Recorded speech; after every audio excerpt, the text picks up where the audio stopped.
Obrigado, Pai. Mais uma vez estamos aqui reunidos em Teu nome. Pedimos que o nosso Micael Jesus esteja presente conosco, Seu Espírito da Verdade ilumine o caminho, o nosso ajustador do pensamento nos permita ampliar a nossa capacidade de percepção para que nós possamos compreender as Tuas revelações e elevar o nosso espírito e consciência cósmica. Muito obrigado, Pai. Boa noite, pessoal. Obrigado a todos. Temos, então, mais uma noite de estudos aqui. Alguns participantes retornando para a nossa sala, o que é sempre bom. Bem-vindos. Bem-vindos a todos. Bom, passamos agora recentemente aí a celebração do aniversário de Jesus, né? Então, agosto é o mês festivo. Vamos agora voltar ao nosso estudo. Nós havíamos parado no documento 149.5. Então, vou colocar... Não sei se tem alguém que tem algum questionamento, alguma dúvida ou algum comentário. Se não, damos sequência aqui para iniciar o nosso estudo de hoje.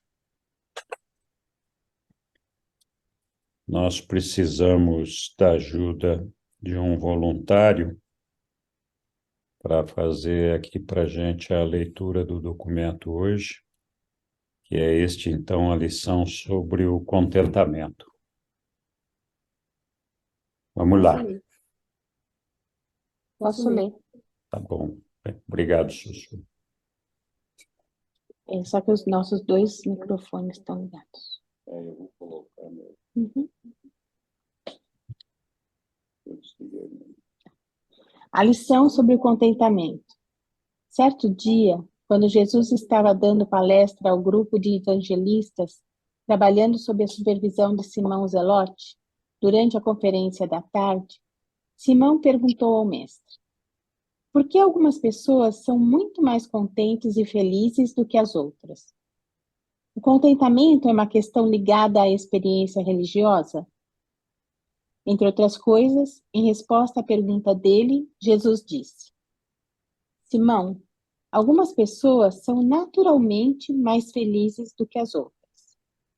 E tudo depende muito, bastante mesmo, da disposição do homem de ser conduzido e dirigido pelo Espírito do Pai residente dentro dele.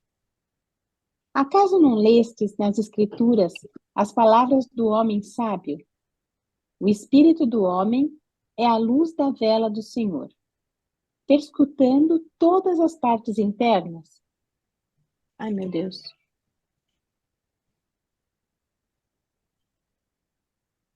Eu caí. Eu te ligo já. Já te ligo já. Eu caí, talvez? Estou te ouvindo, Sussu. Pronto.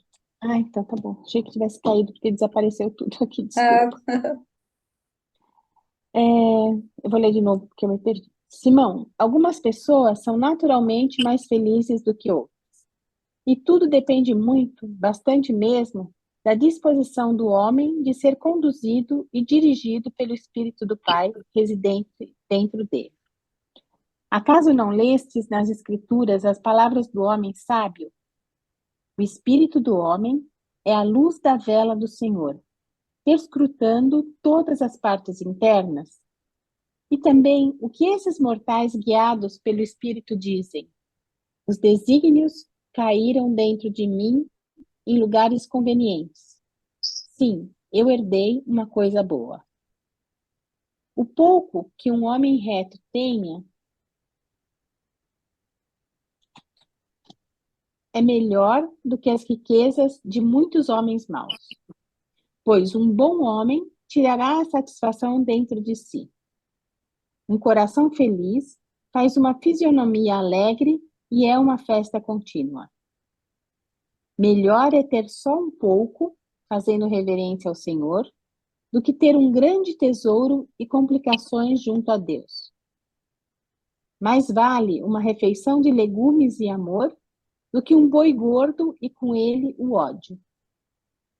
Melhor é o pouco com justiça do que grandes rendimentos sem retidão. Um coração contente causa o bem, tanto quanto um medicamento. Melhor é o pouco cheio de serenidade do que a superabundância repleta de tristeza e vexação do espírito. Grande parte da tristeza do homem advém do desapontamento com suas ambições e orgulho ferido. Embora os homens tenham, em relação a si mesmos, o dever de fazer o melhor nas suas vidas na terra, eles deveriam, assim, havendo-se empenhado sinceramente e com o contentamento, aceitar o que lhes cabe e voltar à pureza de tirar o melhor daquilo que lhes caiu das mãos. São excessivos os problemas dos homens, cuja origem é solo do temor natural dentro dos seus próprios corações. O homem do mal foge, mesmo quando ninguém o percebe. O perverso é como o mar revolto, não pode descansar, mas suas águas lançam lama e sujeira. Não há paz, declara Deus, para os malvados. Não busqueis, então, a paz falsa e a alegria transitória, mas antes, buscai a certeza da fé e as seguranças da filiação divina que trazem serenidade, contentamento e júbilo supremo para o espírito. Jesus dificilmente considerava esse mundo um vale de lágrimas. Ele o via mais como um vale da edificação das almas, a esfera do nascimento dos espíritos eternos e imortais de ascensão ao paraíso. Obrigado, Sussu. Muito bem, pessoal. Alguém se anima aí para começarmos aqui nossos comentários, observações?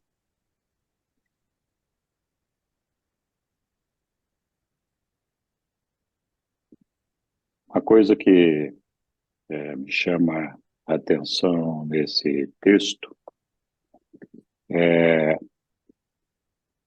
justamente a questão da paz de espírito das pessoas. A gente, aliás, todo esse documento tem falado bastante sobre isso, né? Sobre a nossa fé, nossa serenidade, nosso contentamento, quando nós nos deixamos conduzir pelo Espírito, né? Diga lá, Ilse. Eu achei muito interessante a parte que fala que Jesus não considerava, né, dificilmente consideraria o nosso mundo como um vale de lágrimas. Isso eu acho assim que às vezes a gente é um pouco pessimista, né, falando que aqui é uma, como ele fala, é um vale de edificação das almas, é uma oportunidade que a gente tem de crescer, né? Com todas as dificuldades que nosso planeta exige, mas assim, me conforta muito esse trecho. É muito bem lembrado, Ilse. É isso mesmo. Essa ideia do Vale de Lágrimas vem junto com a ideia que Deus teria castigado a humanidade, Adão e Eva e seus filhos, que pecaram no paraíso, etc. Vamos lá, Yara, diga lá. Hoje eu cheguei chegando. Boa noite, pessoal. Boa noite. Boa noite. Eu peguei esse lado aí de edificação das almas. Ei, Angélica, você está luminosa, amor. Coisa linda. Saudade. Tá com luz do Oriente, assim, aquela coisa do sol. Estou com a energia do Oriente. A luz da Angélica me chamou. Mas eu quero dizer que, enquanto Sueli lia, me chamou a atenção a edificação das almas nessa esfera de nascimento que é o nosso tempo aqui em Urântia. Esfera do nascimento me sugere pensar em todo o espectro do nosso nascer aqui, nesse tempo de nos edificar, né? De nos encontrar. Então, queria dizer que ressoei ouvindo isso, ecoo isso de volta para a gente. Muito obrigado, Yara. Bom, alguém mais?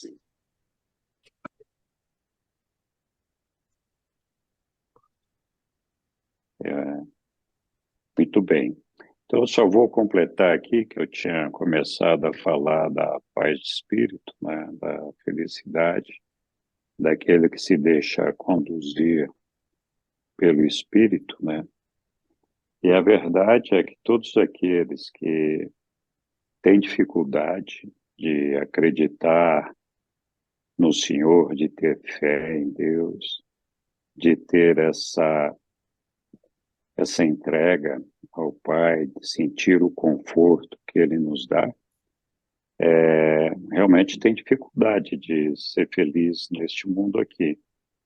Como Jesus diz ali, o homem se aflige por suas decepções aqui na Terra, né? A gente coloca metas materiais terrenas que frequentemente são frustradas. E quando a gente não tem essa consciência espiritual, se deixa afligir por essas decepções. Também ele fala do sofrimento e da dificuldade de ter paz quando alguém é malvado, quando alguém é uma pessoa do mal. Então, eu acho que a gente nunca conviveu, eu acredito, não sei, com uma pessoa extremamente malvada ou bandido, para ver com os nossos olhos as dificuldades dessas pessoas de terem paz de espírito e de se encontrarem. Mas a gente percebe no nosso dia a dia com aquelas pessoas que têm pouca fé, que têm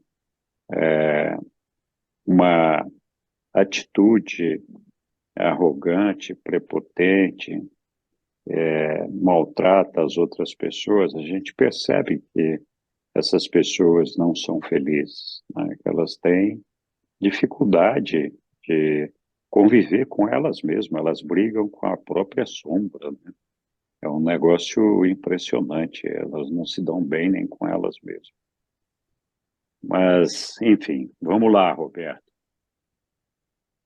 Ó, Henrique, eu estou aqui com meu netinho Henrique. Beijo para ele e para Que você. legal. É o Brian Henrique. Olha, eu queria comentar 3 coisas. A felicidade e o contentamento da espiritualidade. As frustrações. Jesus diz aí que a maioria das frustrações é as nossas ambições não realizadas. E essa afirmação de que os malvados fogem da onde não são percebidos. Essa questão da felicidade, que advém da espiritualidade, eu até estava conversando com meu filho hoje, porque o prazer nos dá felicidade. Só que o prazer da alma é espiritual. A vida eterna e imortal da alma vem do espírito. Então, eu creio que quando nós fazemos bondades e agradamos a pessoa espiritual de Deus, a gente sente uma espécie de alegria no coração. E isso que eu acho que é a felicidade de alma. essa alegria, esse bem-estar que você sente quando você perdoa. Eu acho que eu me expressei o primeiro ponto, primeiro comentário, que a felicidade do progresso espiritual é uma felicidade da alma. O corpo busca o prazer do corpo e foge da dor do corpo. Ele busca a vida do corpo material, mas a alma busca a vida do espírito. Então tem um prazer superno da alma, uma felicidade que vem do peito, como Jesus diz aí, o homem bom sente felicidade que vem de dentro, né? A segunda coisa, Jesus afirma nessa passagem que a gente fica, ele fala, as maiores tristezas do ser humano são as frustrações das ambições não realizadas, o orgulho ferido. O livro de Urântia fala que quando a gente tem uma ambição, quer realizar alguma coisa... Eu estou aqui, filhinho. Quando a gente quer realizar alguma coisa e não consegue, a gente fica frustrado. A gente tem uma vontade, não realiza a vontade.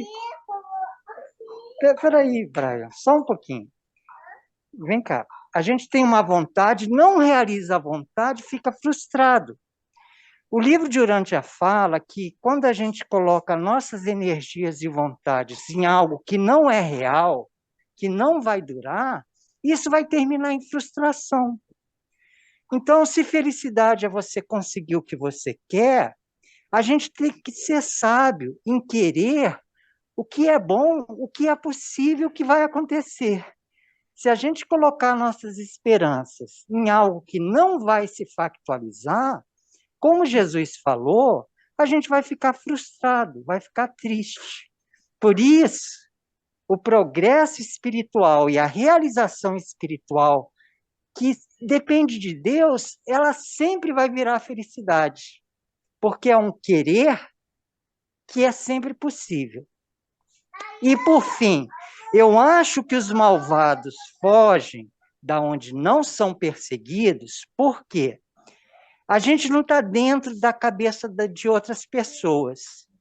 Se você pensa maldade, se você pensa mal dos outros, você vai achar que o outro pensa mal de você.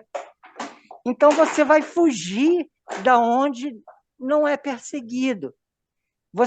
Como você não ama, você não concebe que o outro ame, não é? Então tá. Olha, era isso que eu queria falar. Eu estou aqui com o meu genro, que é Henrique, com o neto, que é Henrique, e agora, senhor Henrique, eu falei o que eu queria. Muito obrigado. Beijo aí para o seu netinho, para o seu filho, seu genro. Grande abraço, Roberto. Olá, Lília. Oi.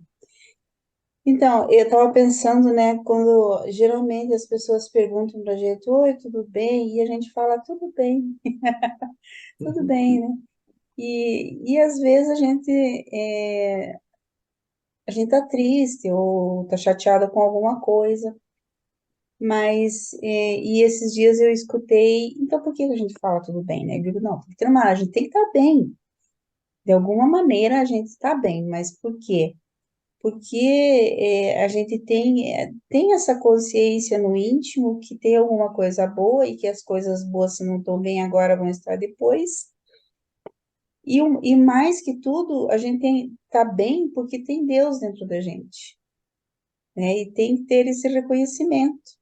O espírito, o ajustador do pensamento, depois que a gente descobre o livro de Urântia, então a gente fica encantado com essa realidade, né? Ele está dentro de nós. E esses dias eu escutei uma música que é uma música religiosa, mas dois menininhos cantando, né?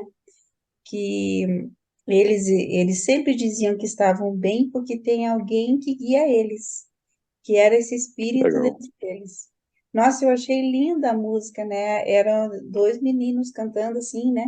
Aquelas músicas meio assim, sertaneja, né? Mas lindo mesmo.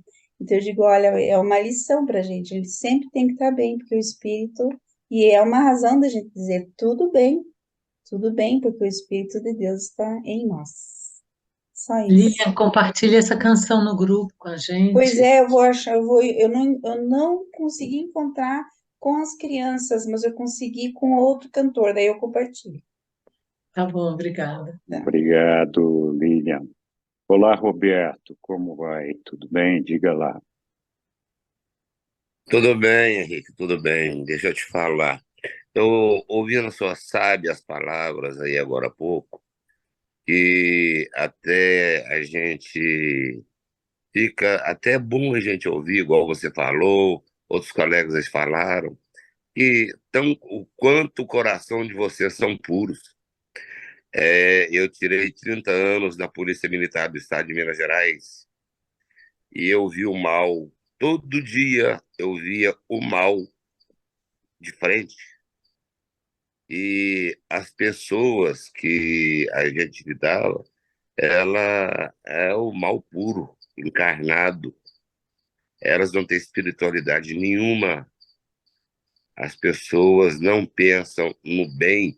O único bem que elas pensam é o bem material delas. E se for preciso de tirar uma vida aqui terrena por R$ 100, elas fazem sem pensar duas vezes. Então, antes eu nem conhecia o livro de Urântia ainda não, nem conhecia. Eu combatia isso dia após dia. E voltando ao tema aí, eu até escrevi lá no nosso grupo lá de students, eu já estou, eu acho, na terceira vez que eu estou estudando do documento 107 ao 113, exatamente o que fala do Espírito Ajustador. Eu tinha muita coisa que eu estava enganado a respeito, mas eu me surpreendia. Cada vez que eu leio, eu me surpreendo mais com a beleza que o nosso Pai Eterno preparou para nós. A beleza, não, não, não. Independente do que nossa mente, ela está cheia de energia química, energia física, e isso vai de encontro exatamente com o que o nosso Espírito Ajustador fala, que ele fala, não, o que ele deseja para nós, que ele quer que a gente faça. Às vezes que ele tentou intervir, foi mal interpretado e surgiram novas religiões, ou mesmo surgiram outro tipo de. Até às vezes em sonhos. Então, eles normalmente, hoje o espírito se mantém como é que eu ia dizer, é, simples possível junto com a gente, para que não cause, que não possa causar problema para seu agente, para o seu agente mortal que está com ele. Mas é muito bom, é maravilhoso a gente saber o que Deus preparou para nós, viu? E se alguém tiver a chance, quiser aprofundar nesses documentos, 107 ao 113, vai ter a garantia de uma alegria muito grande. É isso que eu tinha para falar. Muito obrigado. Obrigado, Roberto. Sempre bem-vindo aqui. Muito obrigado. Oi, Franklin. Então, boa noite para todo mundo aqui. Algumas palavrinhas só sobre essa questão de descontentamento. Eu tenho a impressão que o descontentamento é mais ou menos o normal no ser humano. O ser humano, não sei o que se refere ao descontentamento. Eu acredito que o descontentamento não é necessariamente um sofrimento, mas é um vazio que sempre está presente na humanidade. E esse vazio é preenchido de alguma maneira insistente. E às vezes a maior parte das pessoas se equivocam, não? Nessa procura de preencher esse vazio existencial que existe em todos os seres humanos. Inclusive em Jesus. Que Jesus, quando ele fala, meu reino não é deste mundo, porque ele viu que o reino é um reino problemático, este mundo, da terceira dimensão. Então ele propõe um mundo novo, o reino do céu. Para isso precisa transcender esse descontentamento que existe na humanidade, que cria grandes problemas, frustrações, angústias, desespero, mas a paz interior, sim. Isso se encontra quando a gente procura o Pai eterno e quando a gente vê que o caminho está se iluminando. Então, na procura, a gente vai encontrando certos recursos que nos facilitam essa aproximação com Deus, que nos aproximamos também como filhos de Deus, começamos a perceber essa verdade e que realmente somos irmãos de Jesus Cristo. Isto nos dá uma paz, mas não um contentamento. Eu vejo o mundo como Jesus via. Também eu digo, meu reino não é deste mundo. Eu quero um mundo bonito, um mundo agradável. Eu, de certa maneira, vivo dentro dessa paz interior, num mundo agradável, com um contentamento espiritual. Eu estou no caminho certo. Mas, olhando para o mundo como irmandade, me dá a necessidade de favorecer esse mundo de alguma maneira. E isso é o que eu estou fazendo, procuro fazer. E enquanto eu estou procurando fazer, estou descontente com essa maneira de se expressar esse mundo da terceira dimensão. Eu poderia dizer que eu já me encontro na quarta dimensão. O centro do meu pensamento é de irmandade, é crístico. Mas a maior parte das pessoas ainda está muito distante disto, e então isso cria um descontentamento ao querer transmitir para as pessoas uma nova maneira de viver. Vamos fazer um mundo bonito, o mundo interior que está em nós. Todo mundo quer um lindo paraíso. Isso está dentro de nós. E Jesus sabe disto e ele diz que o reino do céu está dentro de nós. E a luz é o ajustador do pensamento. Essa é a luz que nos vai permitir expressar este mundo do céu aqui, nesse nosso mundo, porque o reino do céu não é esse que nós vemos, mas nós presumimos já, sentimos qual é o verdadeiro reino do céu. Então, nesse sentido, as pessoas procuram, porque estão descontentes, procuram o prazer, porque o prazer dá um falso contentamento, um contentamento provisório, um contentamento fugaz, que não se firma. Agora, a felicidade a gente encontra quando tem a paz. Então, apesar dos problemas circunstanciais desse mundo, não, problemático, é um mundo que procura escravizar o ser humano. Mais do que escravizar, o crucifica. Porque é um mundo egoísta, egocêntrico. Então, precisamos de um mundo cristo-centrado. Esse mundo é o mundo de Jesus. Então, quando aí diz que dificilmente Jesus olharia para esse mundo como um mundo de lágrimas.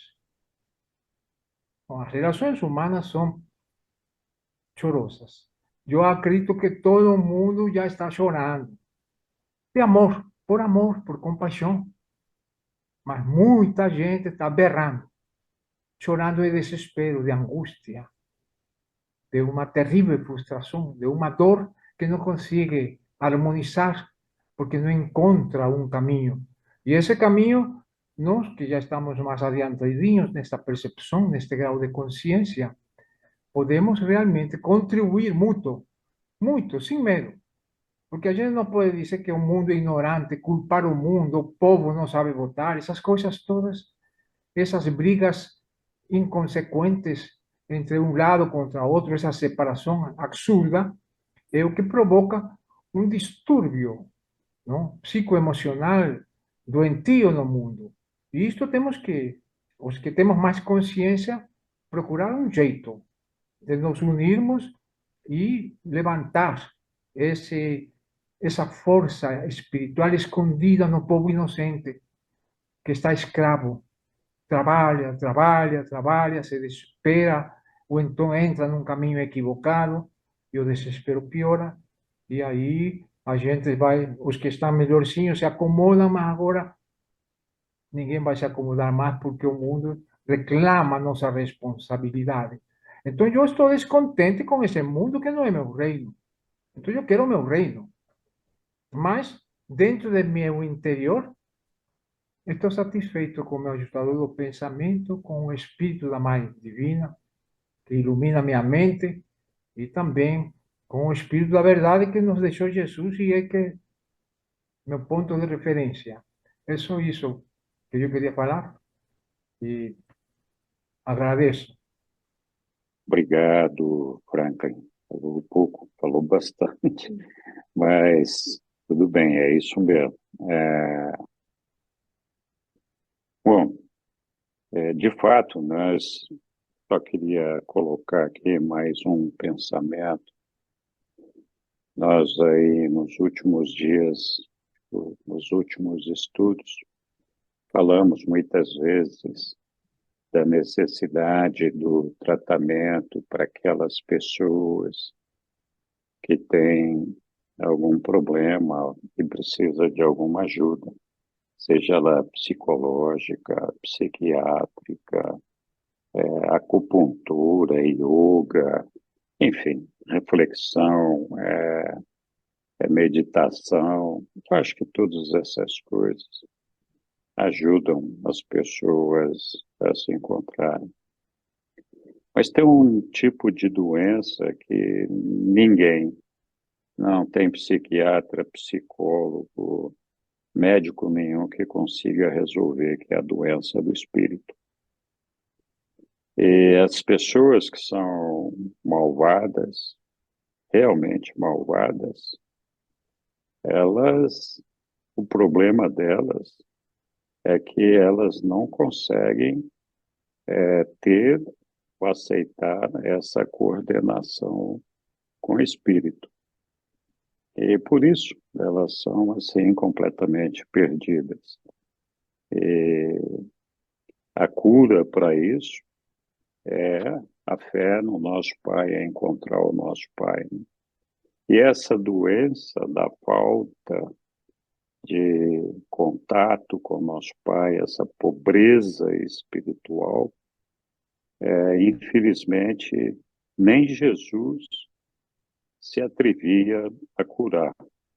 A gente lembra bem uma passagem em que Jesus, passando com granide perto de um transuente, Jesus não deu bola para aquela pessoa. E Granede perguntou, como assim? Você nem deu bola para as pessoas, não falou nada? Não...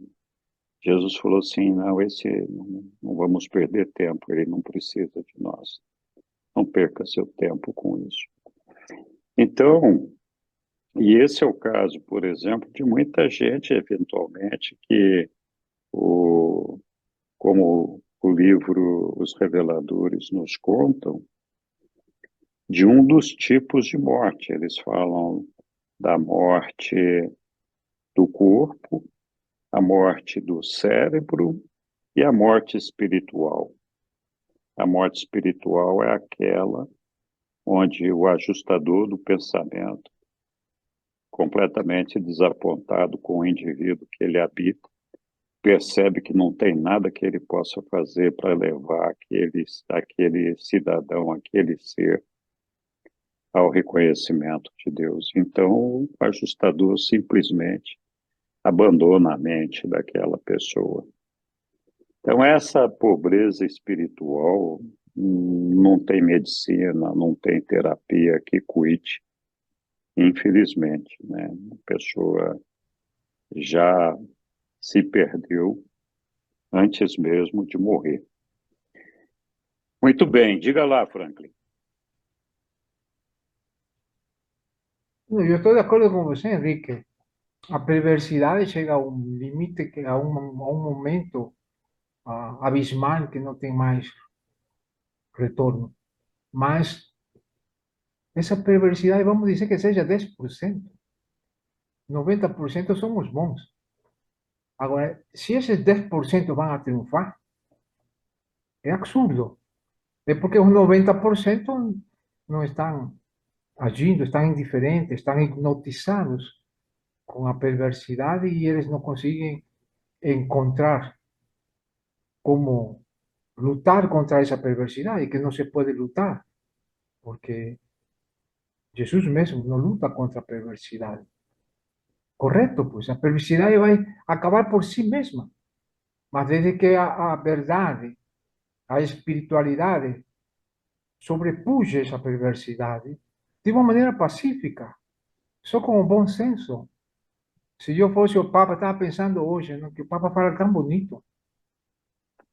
O Papa Francisco, né, as palavras dele são lindas, bonitas. Mas eu digo, puxa, mas isso blá, blá, blá. Um lindo blá, blá, blá. Mas não adianta ele com essa autoridade espiritual que ele tem. Ele poderia muito bem dizer, olha, vamos fazer um diálogo. Eu convido o meu irmão Putin, e vou convidar também o meu irmão Zelensky, para se entenderem. É fácil se entenderem. É simplesmente os russos amarem os ucranianos e os ucranianos amarem os russos, mas isso tem que começar pela liderança, porque o povo é capaz de amar.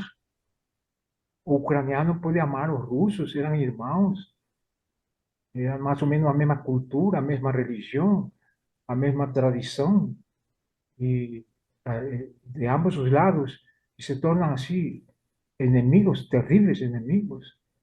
E é tão simples, porque na televisão, os dois, Putin e Zelensky, com o Papa no meio.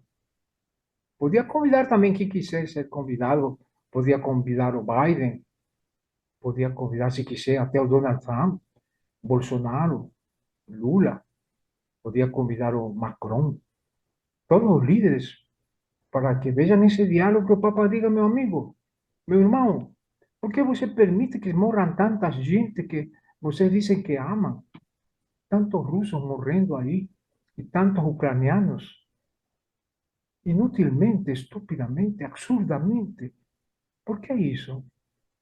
E nada que os russos acreditam em Jesus Cristo, os ucranianos também, e o Papa também. Onde está o problema?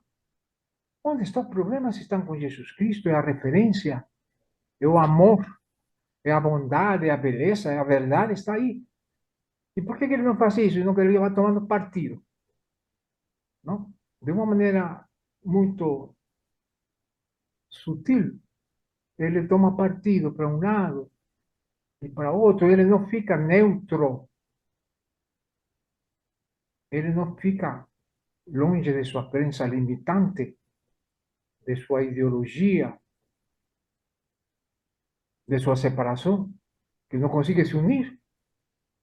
Jesus é união, é fraternidade, é amor, é caridade, é misericórdia, e ele não consegue fazer isso. Por quê? Porque está dividido, mas eu não estou culpando. Dizem que ele é o falso profeta, não? Mas ele fala tão bonito que digo, não pode ser falso profeta. Não? E ele já está claudicando com a força física dele, não? Ainda que a mente dele está lúcida. Mas então isso aqui me impressiona bastante. Então eu acredito que a questão é que se os perversos, eu não acredito que sejam 10%, talvez 10% de malvados, mas de perversos mesmo, que não tem mesmo solução, é 5% de diabos que estão aí. E esses aí estão governando o mundo, meu amigo Henrique. Oi, Franklin. Tá Mas bom, olha, já falei, Franklin, agora fala. Agora já falei bastante. eu espero que o seu sonho se realize. Não sei de onde você tira as suas estatísticas, mas a gente estava falando aqui que aquele que é doente do espírito não tem cura, não tem papa que resolva nem ninguém, mas tudo bem. Vamos lá, alguém mais quer colocar algum comentário, alguma observação, ou continuamos aqui com a leitura do nosso documento? Então vamos lá. Diga, Franklin.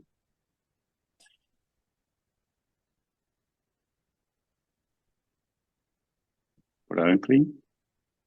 Acho que... Eu até concordo com o Franklin. Diga lá, Sidney. Viu? Tá ouvindo? Sim, Eu estou sem os fones, mas tudo bem. Eu penso que seja tudo mais pelo lado espiritual. que nós um dia, uma hora, em algum momento, vamos conseguir enxergar isso. Que esse lado material aqui não leva a nada, não tem vantagem alguma, é só desvantagem. E que a nossa carreira é outra, não é essa aqui não. Se você pensar em felicidade, nessas coisas e tal, para muita gente, felicidade é ter um carro zero. E o que é isso? Não é nada, ele não vai levar lá para a Manso, não vai fazer nada com isso. Né? Talvez seja ter uma alma melhor, mais interessante do que ter um carro zero, né?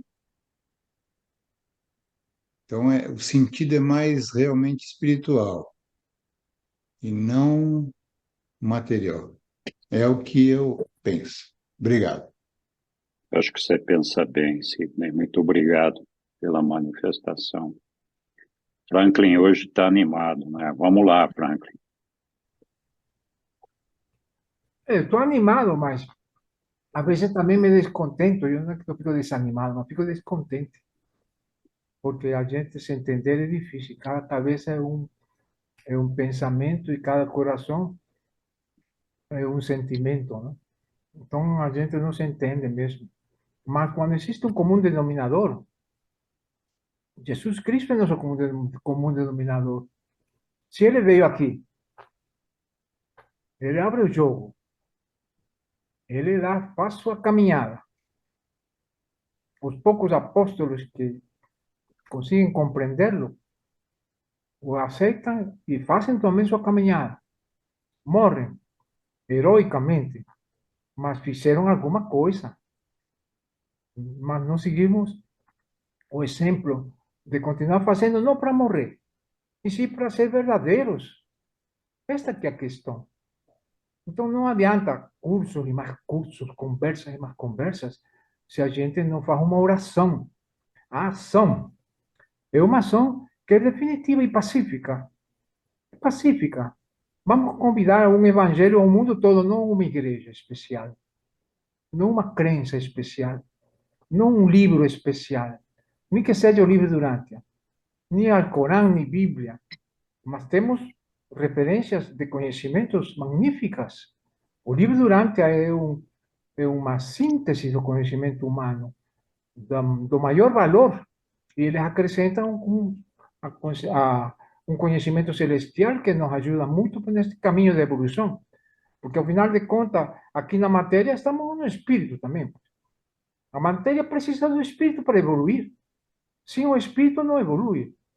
E agora temos uma condição espiritual magnífica. Com o livro do Durante temos um respaldo de conhecimento magnífico que nos permite realmente assumir uma postura de oração. Orar na ação. E não só rezando palavras bonitas, fazendo 1000 cursos que são muito válidos, mas não deixam muito a desejar quando não existe ação. Uma ação que precisamos cada vez com mais urgência. É isso só que eu queria acrescentar aqui, porque senão eu fico descontente. Vou continuar descontente. Esse é o tal descontentamento, mas de uma maneira pacífica. Estou em paz comigo mesmo, com o meu ajustador do pensamento, com o Espírito Santo e com o Espírito da verdade. E agora quero ficar de bem com meus irmãos, queridos, amados, a humanidade toda. Que bom, Franklin. Muito obrigado, viu? Ok. Seguimos adiante aqui, então. Precisamos aqui de um voluntário para continuar a nossa leitura aqui no item 6, o temor do Senhor. Sem brigar, por favor. Vamos lá. Eu leio. Diga lá, Línia. Muito obrigado. O temor do Senhor. Foi em Gamala, durante uma palestra noturna, que Filipe disse a Jesus: Mestre, por que as Escrituras nos instruem a temer o Senhor? enquanto tu gostarias que nós olhássemos para o Pai do céu sem medo? Como harmonizar esses ensinamentos? E Jesus respondeu a Filipe dizendo: Meus filhos, não me surpreendam me fazerdes estas tais perguntas. No começo, foi apenas por meio do medo que o homem pôde aprender a reverenciar, mas eu vim para revelar o amor do Pai, e de um modo tal que possais sentir-vos voltados para a adoração Do Eterno. do Eterno, em vista da atração exercida pelo reconhecimento afetuoso de um filho e da reciprocidade do amor profundo e perfeito do Pai. Eu gostaria de libertar-vos da servidão que compele num medo escravizador ao serviço enfadonho de um Deus rei ciumento e irado. E gostaria de instruir-vos para um relacionamento pai-filho, entre Deus e o homem, de modo a poder de ser conduzidos com júbilo à adoração livremente sublime e superna de um Deus Pai de amor, justiça e misericórdia. O temor ao Senhor tem tido diferentes significados nas sucessivas eras, vindo do medo, passando pela angústia e o pavor, até a admiração e a reverência. E atualmente da reverência, eu vos conduziria por intermédio do reconhecimento, na compreensão e apreciação grata ao amor. Quando o homem apenas reconhecer as obras de Deus, ele é levado a temer o Supremo. Mas, se o homem começa a compreender e experimentar a personalidade e o caráter do Deus vivo, ele é induzido a amar cada vez mais ao Pai bom e perfeito, universal e eterno. E é exatamente tal mudança na relação do homem com Deus que constitui a missão do Filho do Homem sobre a terra. O filho inteligente livra-se do medo de não receber as boas dádivas da mão desse pai, mas, havendo já recebido em abundância as boas coisas conferidas pelos ditames do afeto do pai pelos filhos e filhas, esses filhos muito amados são levados a amar seu pai em reconhecimento, gratidão e correspondência ao benefício generoso. A bondade de Deus conduz ao arrependimento. A beneficência de Deus conduz ao serviço. A misericórdia de Deus conduz à salvação, enquanto o amor de Deus conduz à adoração espontânea e inteligente e de todo o coração. Os vossos antepassados temiam a Deus por ele ser poderoso e misterioso. Vós ireis adorá-lo porque ele é grandioso em amor, abundante em misericórdia e glorioso na verdade. O poder de Deus engendra o medo no coração do homem, mas a nobreza e a retidão da sua personalidade leva à reverência, ao amor e à adoração voluntária. Um filho afetuoso e respeitoso não teme, nem receia, mesmo a um pai poderoso e nobre. Eu vim ao mundo para colocar o amor no lugar do medo, o júbilo no lugar da tristeza, a confiança no lugar do receio, o serviço amoroso e a adoração agradecida no lugar da servidão escrava e das cerimônias sem sentido. Todavia, para aqueles que estão nas trevas, é ainda verdade que o temor do Senhor é o começo da sabedoria.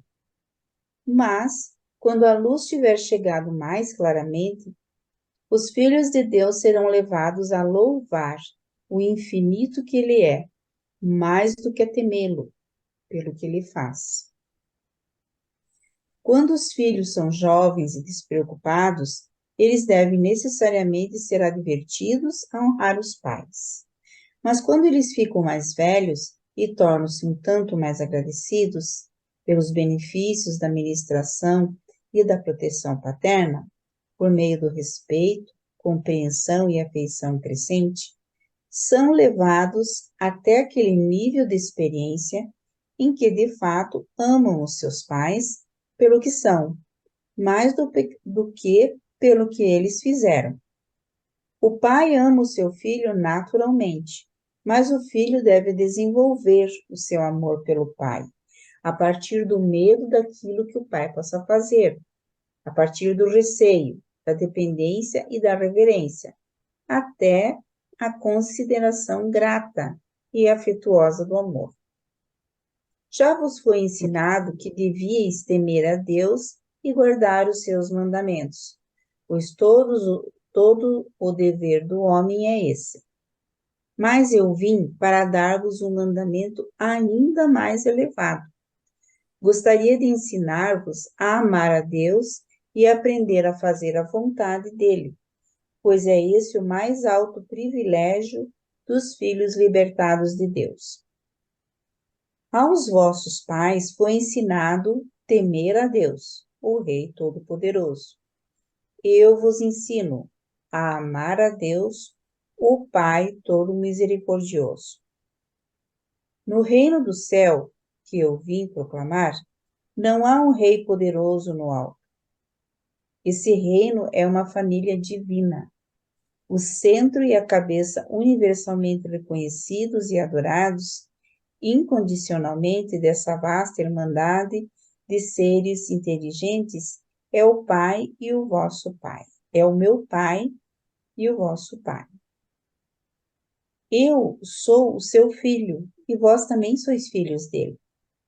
E, portanto, é eternamente verdadeiro que todos somos irmãos no domínio celeste. E isso é ainda mais verdadeiro, já que nós nos tornamos irmãos na carne nesta vida terrena. Cessai, pois, de temer a Deus como a um rei, ou de servir a ele como a um senhor. Aprendei a reverenciá-lo como o Criador. Honrai-o por ser o Pai do vosso jovem espírito.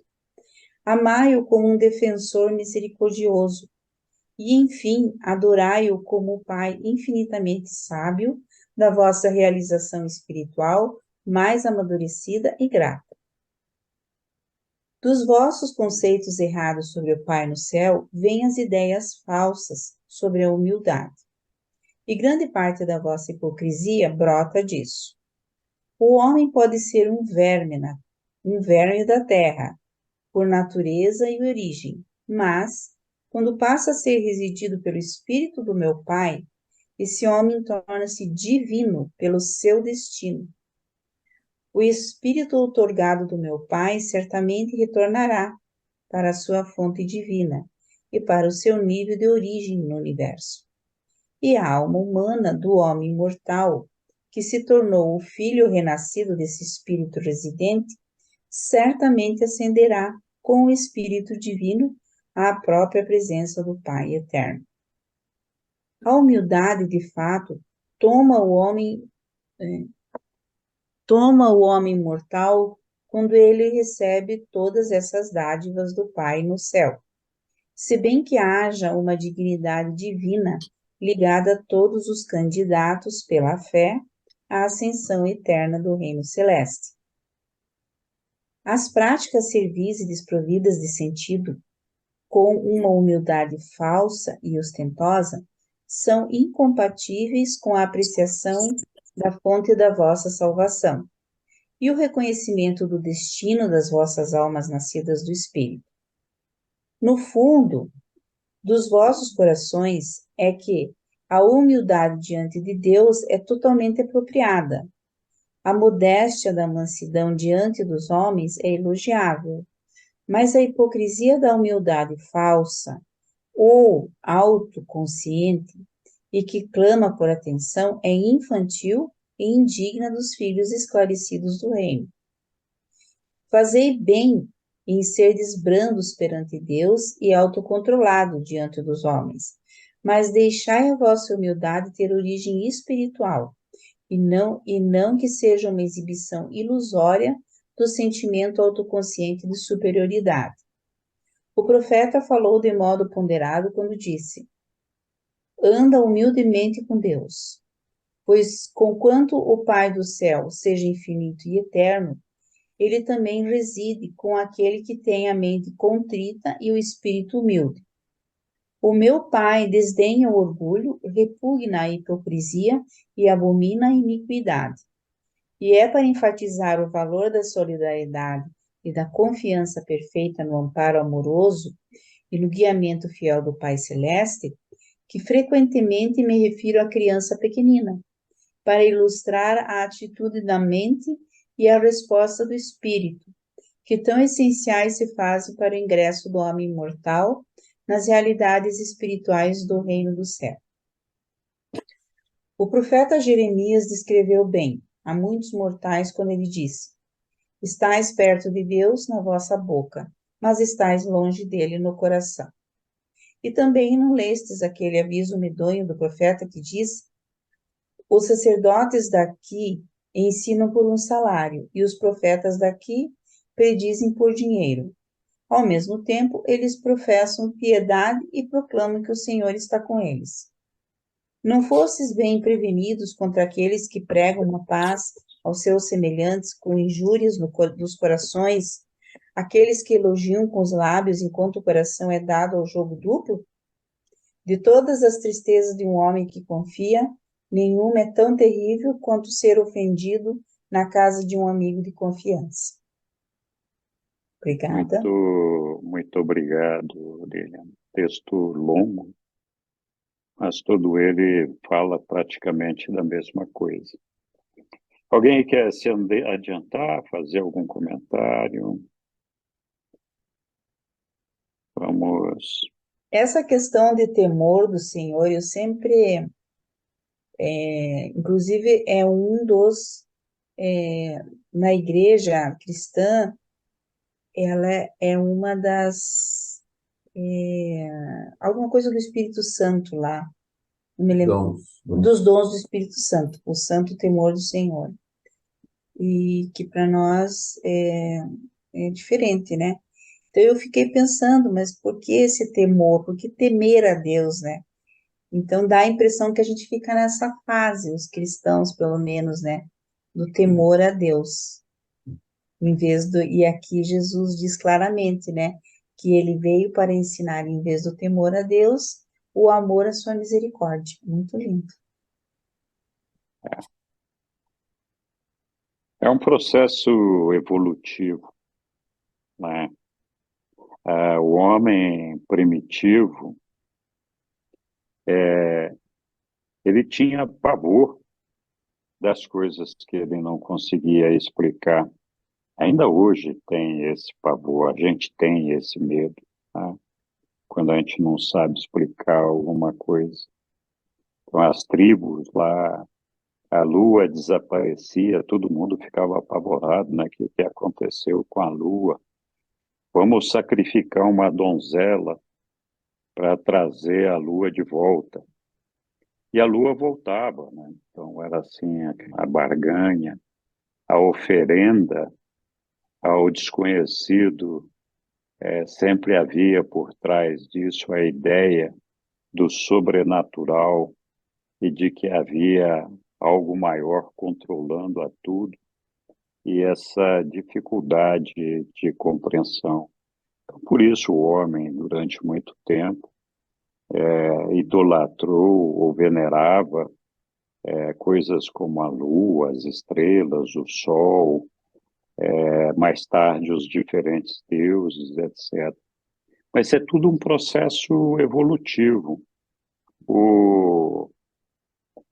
Quando a gente começou a acreditar em diferentes deuses, então o que acontecia é que o homem acreditava que tinha um Deus. E o fato de ter diferentes deuses, apesar de ser confuso, fazia com que o homem tivesse uma reverência uma preocupação em agradar esses deuses. E esses múltiplos deuses, né, mais tarde, foram se juntando, até que se transformou no monoteísmo, né, e a adoração a Deus. No começo, esse temor da coisa sobrenatural não desapareceu, eles continuavam temendo a Deus. O próprio Moisés usou esse recurso do temor a Deus para controlar o povo. A legislação judaica, a lei judaica, é muito fundamentada nessa história de obediência a Deus, de crer em Deus, essa coisa toda, né? Então, isso continua evoluindo, não terminou, na verdade. Mas Deus, na verdade, nunca se manifestou de uma forma severa com nenhum dos seus filhos. Até porque não tem nada que a gente possa fazer que possa surpreender a Deus. A única coisa que nós podemos fazer para Deus é fazer a vontade dele. Qualquer outra coisa que a gente tente fazer para surpreender a Deus, para irritar a Deus, não vai acontecer, imagina. Ele tem 7 trilhões de mundos habitados, desejoso de que todos os filhos evolutivos cheguem até ele. É claro que ele sabe de cada um de nós, o que cada um de nós fazemos e que ele gostaria que nós chegássemos até ele. Mas ele não vai se desesperar ou se frustrar porque nós não escolhemos por ele. E até gostaria que a gente chegasse lá, né? Então, essa revelação do Pai amoroso que Jesus veio nos trazer na quarta revelação, que era Jesus, era justamente para corrigir essas divergências.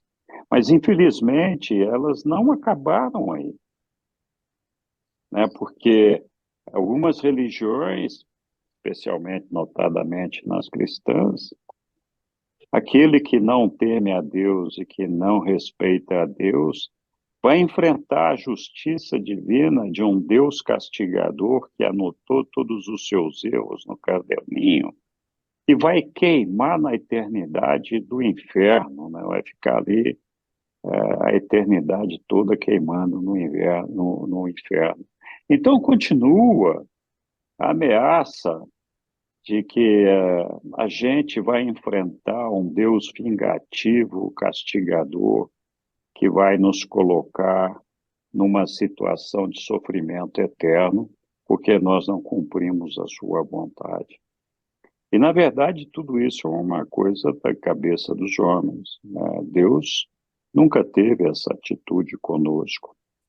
Mas é bem verdade, e os reveladores nos contam isso, que seguir a Deus, se apaixonar por Deus, compreendê-lo como Pai, é uma opção do nosso livre-arbítrio. Nós temos essa liberdade de escolher o nosso Pai. Quando nós fazemos essa escolha pelo nosso Pai, nós fazemos uma escolha pela realidade, pela verdade, pela eternidade. Quando nós rejeitamos o nosso Pai, o que nós estamos dizendo, na verdade, não, eu não quero participar desse reino, não quero participar desse mundo. Então, qual é a alternativa que nos resta? Que não aquela de deixar de existir, porque ele nos criou para que nós pudéssemos chegar até ele. Então, nós não vamos queimar no fogo eterno. Mas é uma escolha nossa se nós queremos prosseguir esta jornada até alcançá-lo ou não. Não somos obrigados. Se a gente não quiser, tudo bem, né? Diga lá, Roberto.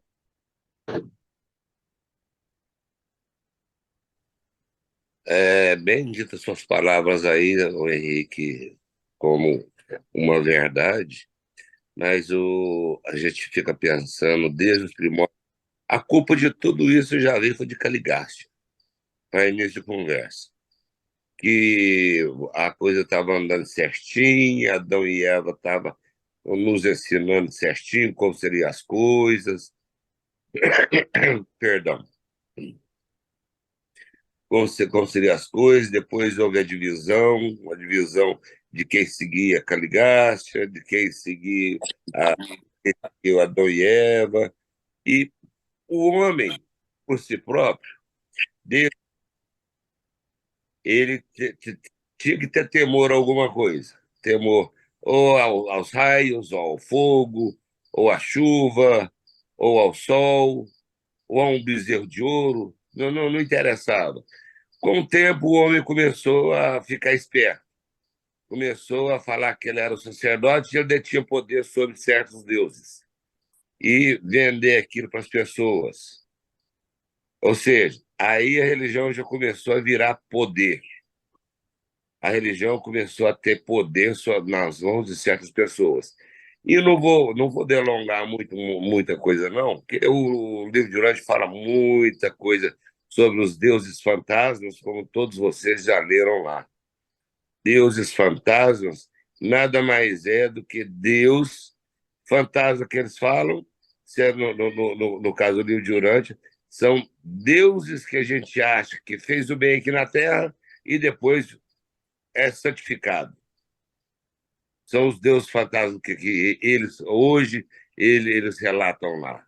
E pessoas ajoelham, rezam, pedem, sendo que nosso Senhor Jesus, Micael de Nebadon, falou: eu sou a verdade e a luz. Ninguém vai ao Pai a não ser por mim. Não falou que pode ir para outro lugar, que pode procurar outra pessoa, pode procurar quem quer que seja, não. Ele falou que ele era o caminho, a verdade e a luz. E nós continuamos, em pleno século XXI, adorando deuses fantasmas. Me desculpe se eu agredi, de certa forma, a crença de qualquer pessoa, mas o livro de Urântia está aí é para ser falado nu e cru. E a verdade é essa. Muito obrigado. Obrigado, Roberto. Diga lá, Sidney. Eu sempre duvidei dessas coisas.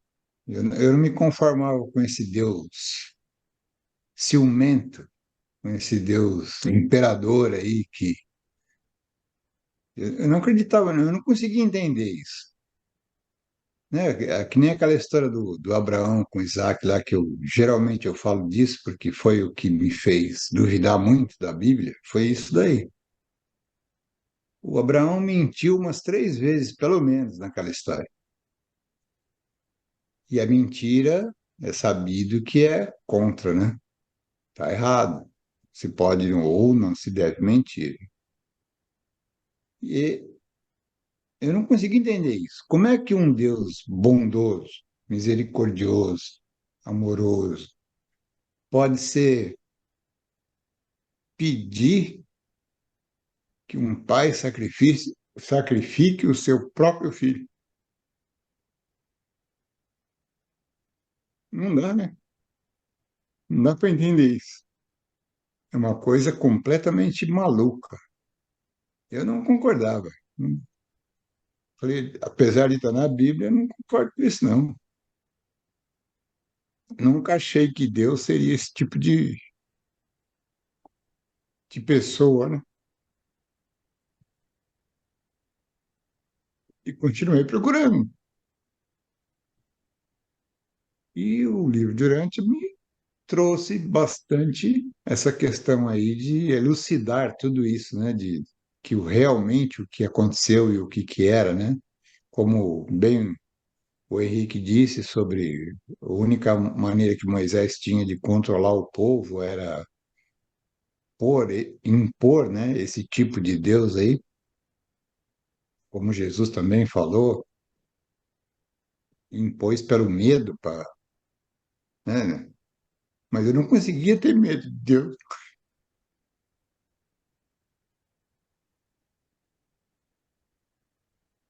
Não era possível. Obrigado. Diga-se. Prossiga, Sidney.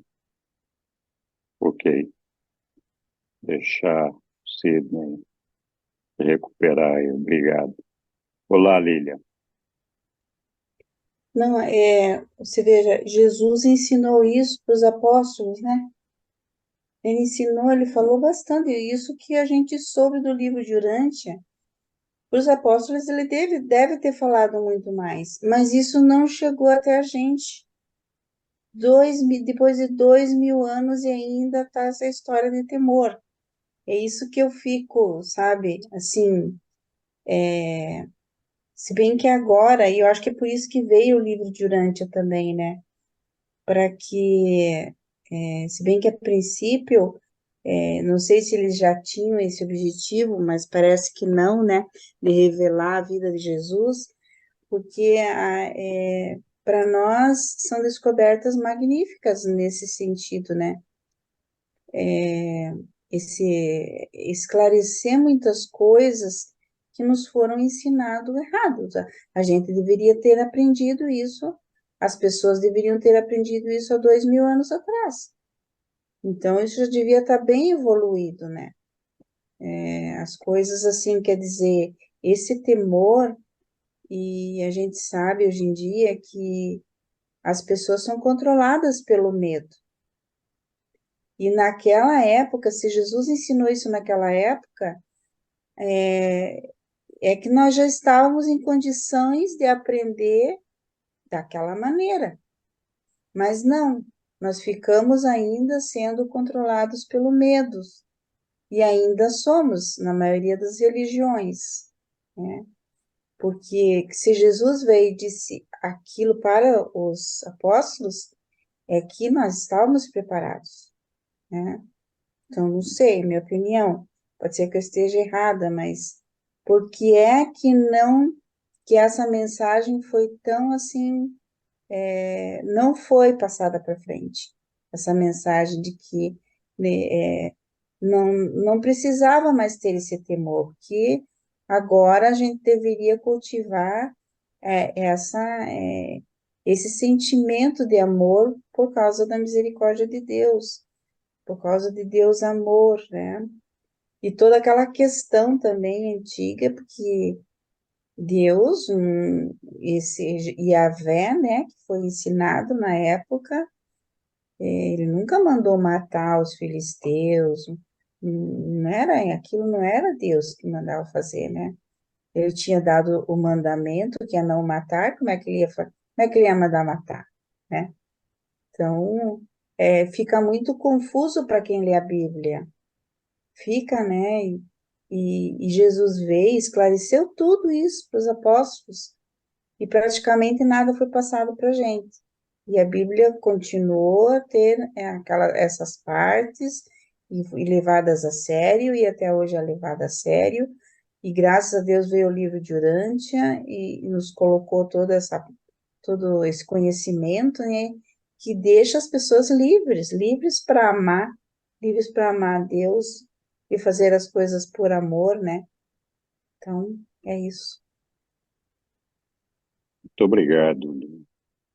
Na verdade, a gente tem uma combinação de dois fatores com relação a que essa mensagem de Jesus pudesse chegar até nós. O primeiro fator é que a nossa evolução, o nosso desenvolvimento, ele é lento. Por mais que a gente tente acelerar, ele não vai. E o homem, ele tem dificuldade de manter uma retidão naquilo que ele acredita, né? Naquilo que é a fé que ele tem. Então, é sinal que a fé também é pobre. Então, foi isso que acabou distorcendo esses ensinamentos, porque os apóstolos, notadamente aqueles que tiveram um convívio mais próximo com Paulo, se deixaram levar de que tudo era necessário permitir, era necessário ser permissivo para atrair as pessoas para o cristianismo, para acreditar em Jesus. Então, era uma luta por conquista de público, conquista de território, e para agradar a todos os públicos se faziam concessões dos ensinamentos de Jesus para que a gente pudesse atrair a essas pessoas. E um exemplo claro disso é a comemoração do Natal e várias outras coisas, né? A discriminação da mulher, enfim, tem uma série de eventos e coisas que os apóstolos acabaram ou foram tolerantes em aceitar e adaptar aos ensinamentos de Jesus, porque o propósito era justamente esse, o de trazer multidões para o cristianismo. E então era contar cabeças. Eu sempre digo que o nosso trabalho como professadores dessa fé que a gente tem, independentemente do livro de Urântia, que claramente nos ajuda muito a compreender muitas coisas, mas o que eu entendo é que nós não podemos nos preocupar em ter número de pessoas, quantidade de pessoas. O nosso trabalho não é atrair multidões para o nosso convívio, para o nosso meio de estudo, para a revelação e tudo isso. Então, atrair as pessoas não faz com que elas acreditem em Deus, não faz com que elas tenham fé. Como o exemplo de Jesus com aquelas 5.000 pessoas, naquele evento onde ele distribuiu o peixe e o pão, que poucas horas depois ele estava sozinho, abandonado ali, né? Então, nosso trabalho não é contar cabeças, nosso trabalho é ajudar as pessoas a se conectarem com Deus, a conhecerem Deus. E a única maneira da gente fazer isso é sendo exemplo. É mostrar a nossa alegria, a nossa felicidade de sermos filhos de Deus, de sermos luz, de carregarmos esse amor de Deus no nosso coração, estar pronto para servir a todos os nossos irmãos de maneira amorosa e despretensiosa. Então é isso que faz com que possa tocar o coração das pessoas. Nós provavelmente vamos levar milhares de anos, milênios, para tocar o coração de todas as pessoas. Muitas vezes a gente se pergunta, mas o que eu posso fazer, né? Às vezes a gente está pensando em fazer uma coisa lá longe, né? Não precisa. Aqui do nosso lado tem muita coisa para fazer. Nós muitas vezes somos um casal, muitas vezes temos filhos, temos irmãos, temos parentes próximos, mas a gente não pode ser o chato de galocha que aparece lá o tempo todo com o livro de Urântia na mão, fala, está aqui no livro. Isso não faz com que as pessoas mudem. Pelo contrário, muitos vão desprezar o livro e dizer, puxa vida, eu vou virar um chato, que nem esse cara aí, que fica aí me mostrando essa porcaria desse livro. E eu não sei o que ele vê lá, mas se transformou num chato. Ele só pensa nisso, né? Então, nosso trabalho é refletir o amor de Deus, Não somos nós que fazemos o amor, nós recebemos o amor de Deus e passamos esse amor para os nossos irmãos. A gente tem que compreender isso.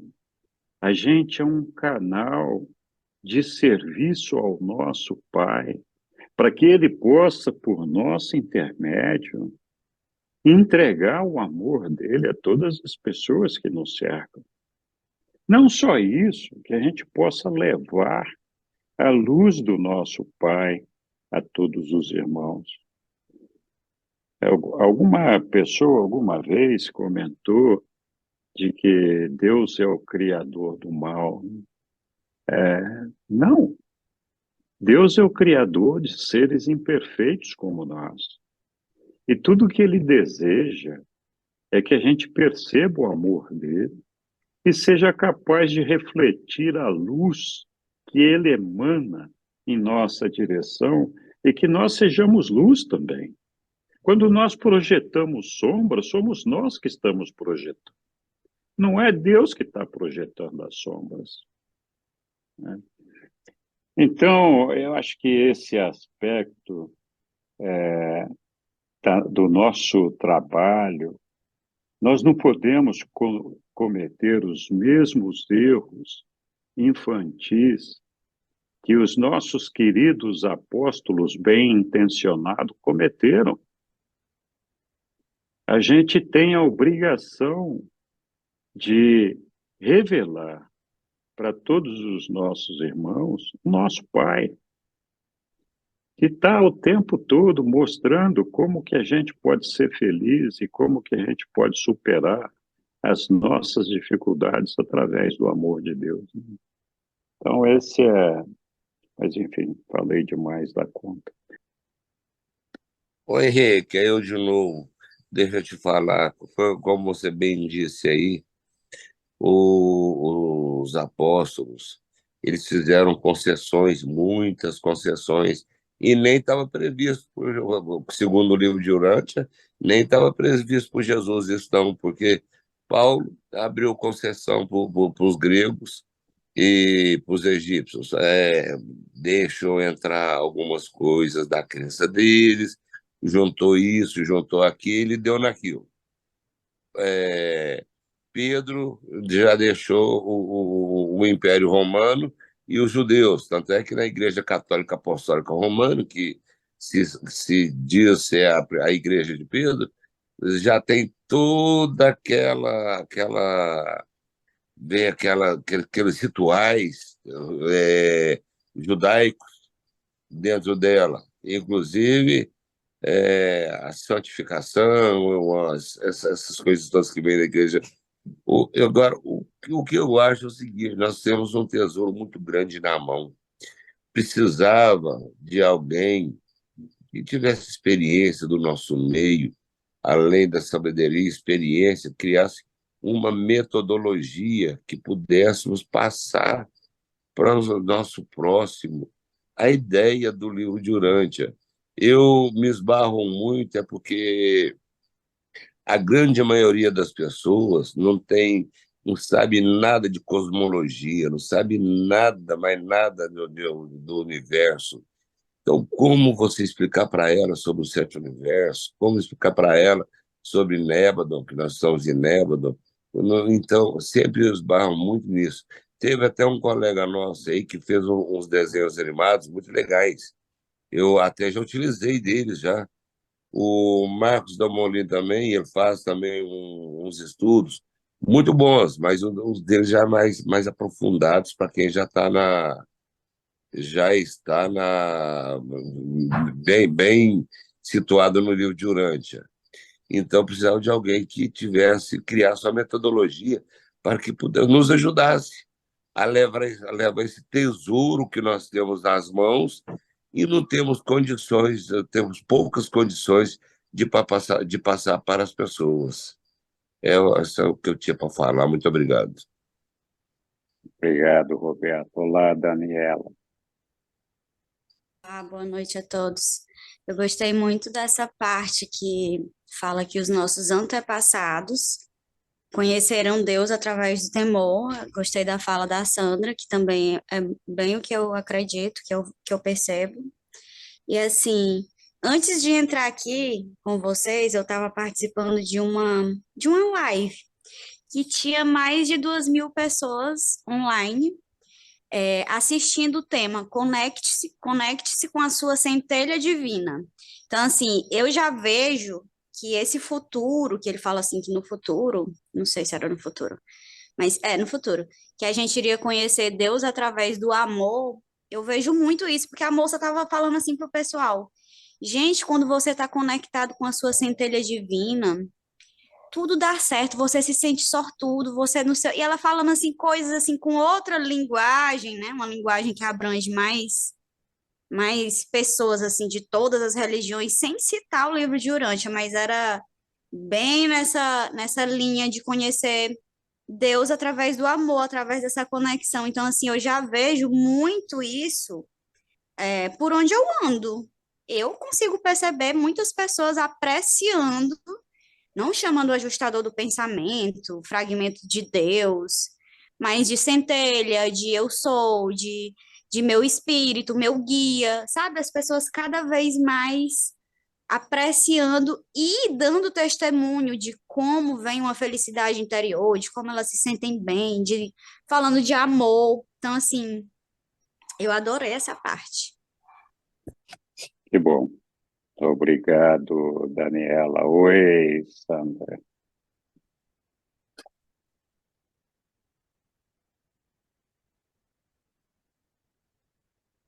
Não, eu acho que eu não baixei a mão, perdão. Ah, tá bom, obrigado.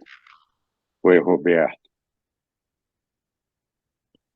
Olha, falando sobre a religião do medo e a religião do amor, Jesus ele diz assim: se você vê Deus como um rei poderoso, você pode ter uma atitude de medo e autossacrifício. Mas vendo Deus como um pai amoroso, você se enche de amor e de autoesquecimento. Olha isso. A gente pode estar fazendo a mesma coisa por medo e autossacrifício ou em amor e autoesquecimento.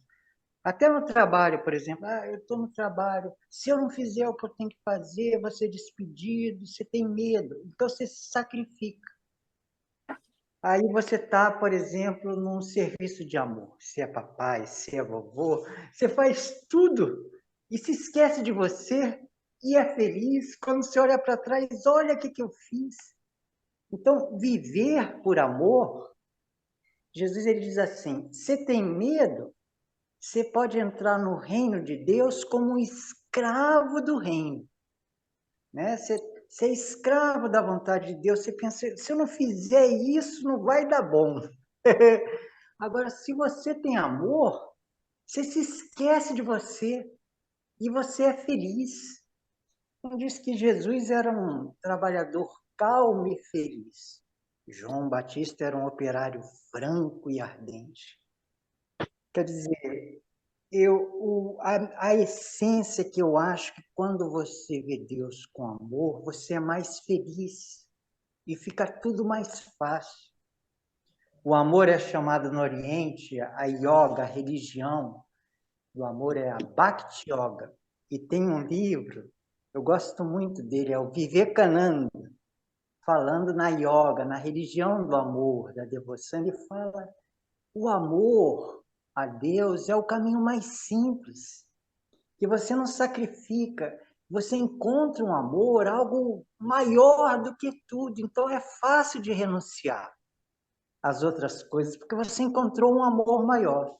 Então, a minha conclusão é que a religião do medo, ou a religião do amor, é que a religião do amor é muito melhor. Além de você fazer tudo, você é mais feliz. E isso é muito maravilhoso. É mesmo, Roberto. Muito obrigado. Muito bem. Alguém quer se manifestar Alguma observação, algum outro comentário?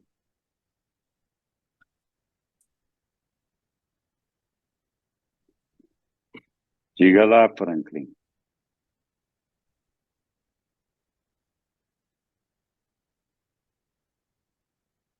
Precisa ligar o microfone, Franklin, por favor. Disculpe, esta questão do amor realmente é a chave da coisa, né?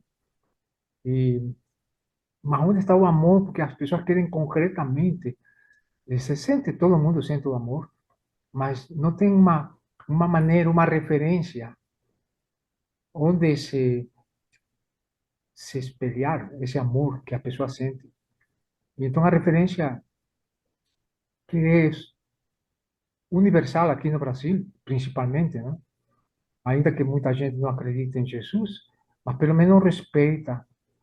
Não todo mundo, mas a grande maioria do povo brasileiro está muito inserido dentro dessa verdade de Jesus, ainda que não compreenda totalmente, mas ele sabe, Jesus significa para o brasileiro amor, verdade, sacrifício, não? Abnegação, misericórdia, perdão, sobretudo perdão. Então, esse símbolo, digamos, que é Jesus para o brasileiro, ainda que não compreenda assim eruditamente, como por exemplo um urantiano, uma pessoa que estudou Jesus na Bíblia, ou então em outras fontes, e principalmente no livro do Urantia. Então, nunca uma pessoa, no comum das pessoas não vai se interessar pelo livro do Urantia. Muitas vezes eu mostro assim para algumas pessoas o livro do Urantia, eles se interessam assim, e eu mostro o livro, se assustam, não, mas como esse livro? Não vou conseguir ler esse livro. Só com o tamanho do livro, já a pessoa já se entrega ao não. Mas não é preciso que todo mundo fique erudito no livro do Dante. As pessoas que naturalmente se aproximam, como nós, ao livro do Dante, e o acolhemos, e o estudamos, e procuramos o compreender, são suficientes para poder disseminar a verdade de Jesus, a vida de Jesus, para que as pessoas se interessem um pouco mais nessa vida. É suficiente. Mas as pessoas não têm tempo nem para isso, porque o sistema egocêntrico do pensamento humano não dá tempo, está muito oprimido a humanidade. Então, essa perversidade que está aí está domina, porque mascarada é cínica, não? É cínica, é hipócrita. E engana o mundo todo porque está dentro do sistema, ou seja, um sistema pérfido, todo mundo fica integrado nesse sistema. Todos nós temos que ir ao banco, pagar impostos e todas essas coisas que estão dentro do sistema, né? Então, e isso vai se aprimorando, essa perversidade, ao ponto de que vai dominar totalmente. Agora ninguém pode mais, praticamente, daqui a pouco ninguém vai poder ser livre para comprar as coisas. Só pode comprar pela internet, pelo celular. Não tem outro jeito, e isso aí pode encrencar facilmente, porque quem é que tem o poder sobre esses instrumentos de comunicação? Então, é necessário que realmente essa questão de amor se dissemine, e a maneira de disseminar é uma maneira simples. O novo evangelho não é para uma igreja ou um líder em particular, uma opinião em particular. Jesus não precisa de opinadores, e quem opina sobre Jesus e vê que opinou errado, então se retira-se dessa opinião, muda de opinião. Muda de opinião. Porque a verdade de Jesus é muito poderosa, é suprema. E todo mundo a respeita. E quem não a respeita não tem como avançar nessa parte de respeito. Porque o povo brasileiro, ele está aberto a Jesus Cristo. Muito aberto. Então não precisa muita coisa para chamar a atenção do amor de Jesus e a pessoa se harmonizar com esse amor sem precisar ter erudição. Porque já o que se sabe sobre Jesus, hoje mesmo eu perguntei aqui para uma pessoa, que se já ouviu falar de João Batista, não? E é católica. É uma pessoa que faz a limpeza aqui na minha casa.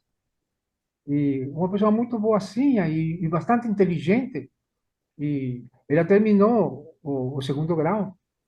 E ela diz, e é católica. Eu não sei quem é João Batista. Então, isso surpreende, surpreende. Então, as pessoas realmente são muito ignorantes no que respeita aos conhecimentos religiosos. Mas o sentir religioso não falta. Não falta o sentir religioso brasileiro. E esse sentir religioso nos convida a ter uma logística que, que, que abarque todo o povo sem discriminação nenhuma. Pode estar distante em qualquer lugar, porque qualquer pessoa vai encontrar perto de si uma pessoa como eu, uma pessoa como Henrique, uma pessoa como Roberto, como qualquer pessoa assim que entende da coisa e pode dar luz sobre a vida de Jesus, porque as pessoas vão se interessar. Vão se interessar. É que tem que se interessar porque não existe saída para o mundo. É uma coisa tão evidente. É tão evidente, Jesus veio e não é à toa. E não vai passar muito tempo para que isto aconteça. A evolução, estamos atrasados na evolução espiritual. Avançou muito a evolução técnico e científica. A filosofia ficou, digamos, paralítica, porque não se combina com a religião e a ciência, porque a ciência e a tecnologia avançou demais e a espiritualidade ficou estagnada. Este é o problema. Então, a evolução ficou estagnada na parte espiritual. E esta parte espiritual só se resolve com Jesus. E não é uma questão de países, porque países orientais também até estão atentos a Jesus, estão atentos, mas não como, por exemplo, os ocidentais, que já ouviram falar mais sobre Jesus, se enteraram mais sobre Jesus, respeitam Jesus e amam Jesus. Então, o amor é que vai resolver este problema de estagnação, porque isto vai mudar de uma maneira muito... Eu não sou profeta, mas eu sou visionário, claro. É simplesmente ficar atento ao que está acontecendo. Então, os acontecimentos se precipitam de várias maneiras, em várias formas, e esta precipitação dramática dos acontecimentos é que vai a despertar o ânimo para amar esse Salvador que é nosso Jesus. É isso só que eu queria agregar mais um pouquinho. Obrigado. Eu acho que vou falar alguma coisinha. Diga lá, Angélica. Primeiro, eu me encanto muito com as colocações do Roberto, de Brasília. E, assim, ele consegue assim, me levar muito nas colocações dele. E também, assim, concordo, acho que 90% com tudo que o Franklin fala, até com a estatística dele. Mas onde eu queria chegar é que eu acho que quando se fala em medo, não é esse medo que a gente conhece. É o medo-respeito. Eu acho que é o medo com relação a respeito, à ética, à educação, a princípios. E eu acho que é essa prática que nós temos que colocar em ação diante do medo de Deus, né? E quanto ao amor, quanto mais puro nós formos, quanto mais bons nós somos, eu acho que tudo vai dando certo. Eu não sei se eu vou ser assim meio, mas comigo tudo dá sempre muito certo. Eu falo, poxa, eu tinha que escrever um livro, hoje eu estava precisando disso, e de repente as coisas acontecem para que tudo dê certo naquilo que eu estava precisando. Claro que acontece também de, às vezes, não dar certo. Mas eu vejo que quando não dá certo, também é para o meu bem, porque não deveria dar certo, porque poderia ser prejudicada. Então, eu acho assim, sabe, sou uma pessoa que eu ponho a cabeça e já estou dormindo. não dependo de droga para dormir, não tenho quase insônia, a não sei que tenha uma grande preocupação para outro dia, mas assim, eu sinto que se a gente praticar o ensinamento e a gente procurar realmente imitar todo esse ensinamento que a gente recebe, toda a orientação de Jesus, todo o Evangelho, então eu acho que a vida se torna mais fácil, porque o panorama realmente é muito pesado, mas a gente não deve se envolver realmente com ele, né? Se eu estiver agora numa televisão só ouvindo notícias ruins ou assistindo uma Netflix pesada, ao invés de ouvir tudo isso que eu tenho ouvido dos meus amigos e da leitura do documento, é claro que eu não posso ser feliz, né? Então, a gente tem que saber a fonte da felicidade. A gente não é daqui desse mundo. Estamos aqui de passagem, talvez porque para sermos merecedores, né, do nosso paraíso, a gente tem que ser o filho pródigo mesmo, sabe? Passar por aqui, ver todas as dificuldades e querer voltar à pátria celeste, né?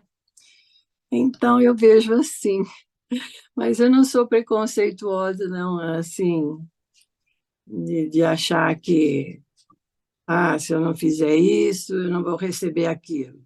Não, eu acho que o importante é a gente procurar o caminho bom, ser humano, ser bondoso, caridoso, e ajudar à medida do possível, sempre que pode, né?